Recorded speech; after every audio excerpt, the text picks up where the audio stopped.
అండి, నమస్తే. Welcome to our channel A9 tasty cooking. ఈ రోజు మన టేస్టీ కుకింగ్ లో నాన్ వెజ్ లవర్స్ కోసం నోరూరించే మటన్ గ్రేవీ కర్రీని ఎలా ప్రిపేర్ చేసుకోవాలో ఈ వీడియోలో అయితే మీకు చూపిస్తున్నానండి. ఈ కర్రీ చేసుకోవడం చాలా ఈజీ అండ్ చాలా టేస్టీగా కూడా ఉంటుంది, చాలా స్పైసీగా కూడా ఉంటుంది. నేను మీకు ఈజీ ప్రాసెస్ లో ఈ మటన్ గ్రేవీ కర్రీని ఎలా చేసుకోవాలో ఈ వీడియోలో అయితే చూసేద్దాం. నేను ఇక్కడ 1/2 kg మటన్ ని తీసుకొని చూపిస్తున్నానండి. మటన్ ను 3 సార్లు మంచినీళ్లతో శుభ్రంగా కడిగి చివరగా గల్లుప్పు వేసి కడిగేస్తే నీచు వాసన అనేది లేకుండా ఉంటుంది.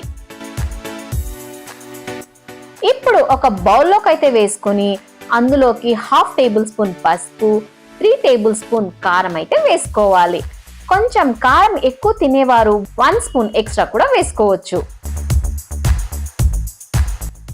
1 స్పూన్ గల్లుపు కూడా వేసి ఉప్పు, కారం, పసుపు ముక్కలకు బాగా తగిలే విధంగా కలుపుకోవాలి. ఇలా కలుపుకున్న మటన్ ను 1/2 అవర్ దాకా మ్యాగ్నేట్ చేసి సరిపోతుంది.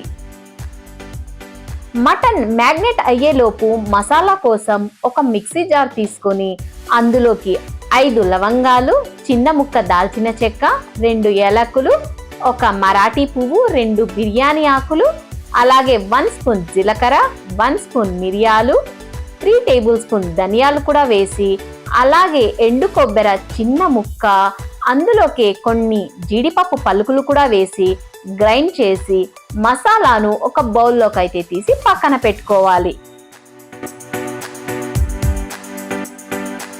అదే జార్లోకి 2 మీడియం సైజు ఉల్లిపాయల్ని కూడా వేసి గ్రైండ్ పేస్ట్ ను కూడా ఒక బౌల్లో అయితే తీసి పక్కన పెట్టుకోవాలి. ఇప్పుడు ఒక మీడియం సైజు టమాటాను కూడా చిన్న చిన్న ముక్కలుగా అయితే కట్ చేసుకొని ఒక బౌల్లోకి తీసి పక్కన పెట్టుకోవాలి. 4 పచ్చిమిర్చిని ఇలా పొడవుగా కట్ చేసుకొని పక్కన పెట్టుకోవాలి. అలాగే 2 రెమ్మల కరివేపాకు, కొద్దిగా కొత్తిమీర కట్ చేసుకొని ఒక ప్లేట్లోకి అయితే తీసి పక్కన పెట్టుకుంటే, ఇలా అన్ని రెడీ చేసి పెట్టుకుంటే అండి కర్రీ చేయడం చాలా ఈజీగా ఉంటుందండి. ఈ ప్రాసెస్ తర్వాత ఇది కట్ చేసుకోవాలనేది కాకుండా మనకు ఎలా చేయాలో కర్రీ తెలిస్తే ముందుగా అన్ని కట్ చేసి పెట్టేసుకుంటే ఈ మటన్ గ్రేవీ కర్రీ చేయడం చాలా సింపుల్ గా అయితే అయిపోతుందండి. ఇప్పుడు ఒక కుక్కర్ గిన్నె తీసుకొని అందులోకి 2 టేబుల్ స్పూన్ వేరుశనగ నూనె అయితే వేసుకోవాలి.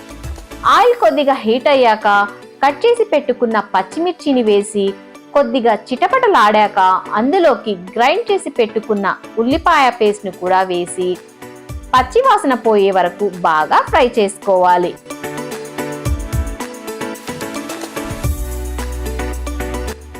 అలాగే 2 రెమ్మల కరివేపాకును కూడా వేసి ఇలా గరిటెతో 2 నిమిషాల దాకా కలుపుకోవాలి.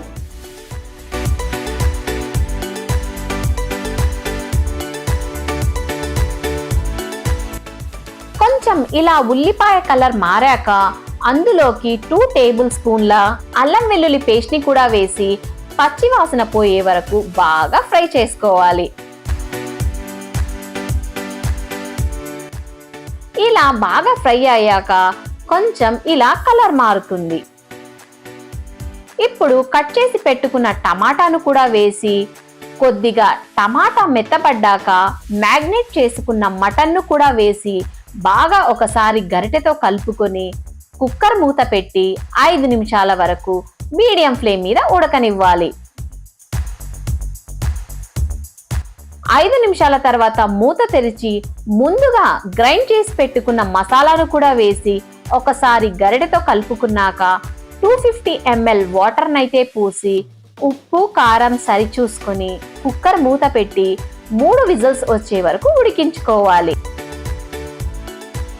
ముదురు మాంసం అయితే 5-6 విజిల్స్ ఇస్తే సరిపోతుంది.